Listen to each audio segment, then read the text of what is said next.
द्वारका का ऑपरेशन था वो ऐसा कोई नहीं था कि हमने कुछ 50 साल से उसकी तैयारी करके बैठे हुए थे ना। टीपू सुल्तान जो हमारा सबसे वो जहाज था जिसकी गन सबसे शॉर्ट रेंज की गन थी दूसरों के मुकाबले में, सबसे क्लोजेस्ट हमको जाना पड़ा। 12 मील का कोस्टल वाटर होता है, हम 5 मील पे गए और इकट्ठे एंड मास हमने उनके ऊपर ब्रॉड साइड फायर किया। कोई इंडियन नेवी का ना निशान ना एयरफोर्स का निशान, कि ये एक जज्बा था जिसने आपकी जंग आपको जीत के दी।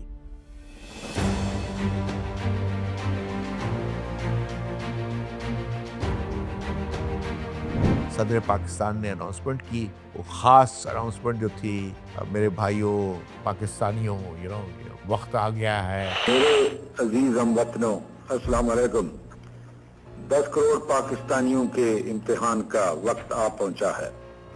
आज सुबह सवेरे हिंदुस्तानी फौज ने पाकिस्तान के इलाके पर लाहौर की जानिब से हमला किया। वो लाहौर में जब सेक्टर पे ओपन हुआ तो साथ साथ हमने अपने पूरे शिप्स को एक दिन पहले हमने सेल कर दिया था, क्योंकि हमें पता था कि चीजें वार्म अप हो रही हैं। तो हमने अपने 7 जहाज और 1 टैंकर ये समुद्र में भेज दिया था कि भाई अब तुम बाहर रहो। 6 तारीख को कराची के ऊपर फिर से एयर रेड हुआ। एयरफोर्स के एक एयर मार्शल साहब थे, अख्तर साहब, उन्होंने नेवल हेडक्वार्टर को फ़ोन किया कि साहब हमें मसला सारा ये है कि ये हमारी एयरफोर्स पूरी नॉर्थ में बिजी है, लेकिन ये साउथ से ये अटैक हो रहे हैं और ये हो ये रहा है कि हवाई जहाज आते हैं, भुज के ऊपर आते हैं और फिर नीचे वहाँ पर एक रेडार लगा हुआ है द्वारका में। उस जमाने में नेविगेशन वाला हवाई जहाज़ों के लिए बड़ा मुश्किल होती थी, तो अमूमन वो ये करते थे कि एक रेडार स्टेशन के ऊपर आते थे, रेडार उनको देखता था, फिर वो सिफ्त बताता था कि इस सिफ्त में आप जाएं और 2 घंटे के बाद कराची आपके नीचे होगा और आप बॉम्ब ड्रॉप करें और वापस आ जाए। ये डायरेक्शन का एक तरीका था। और अगर उस रेडार को निकाल दिया जाए तो फिर उनके लिए बहुत दिक्कत होनी थी। तो उन्होंने कहा कि इसको रेडार को निकालें। तो हम भरे बैठे थे, हम तैयार थे। द्वारका का ऑपरेशन था वो ऐसा कोई नहीं था कि हमने कुछ 50 साल से उसकी तैयारी करके बैठे हुए थे ना। ये on the spur of the moment जिसको कहते हैं, वो फैसला हुआ बिकॉज एयरफोर्स की तरफ से रिक्वेस्ट आई कि जी ये आप हमारी हेल्प करें। अगर आप उस रेडार को निकाल देंगे तो हमको यहाँ जो एयर डिफेंस का एफर्ट है वो कम हो जाएगा हमारे लिए, बिकॉज ऑटोमेटिकली जहाज नहीं आ रहे होंगे इंडियन एयरफोर्स के। मीनवाइल हमारे जो सबमरीन थी वो 5 तारीख को उसने कहा कि साहब इधर तो पूरा सन्नाटा है, मैं बॉम्बे के बाहर बैठी हुई हूँ और कोई टारगेट नहीं है, और आपने मुझे कहा था कि मुझे तो कोई टारगेट ही नहीं मिल रहा है। तो उस वक्त फिर नेवल हेडक्वार्टर ने फैसला किया कि ये तो बहुत अच्छा हो जाएगा कि अगर हम मल्टी डायमेंशन ऑपरेशन कर लें इस तरीके से। एक तो हम उनका रेडार का स्टेशन निकाल लेंगे, प्लस हम वो वजह क्रिएट कर देंगे कि इंडियन नेवी बोलेगी यार ये आ गए, अब हम इनको लड़ने के लिए बाहर निकलें। जब बाहर निकलेंगे तो सबमरीन बाहर बैठी हुई है। अगर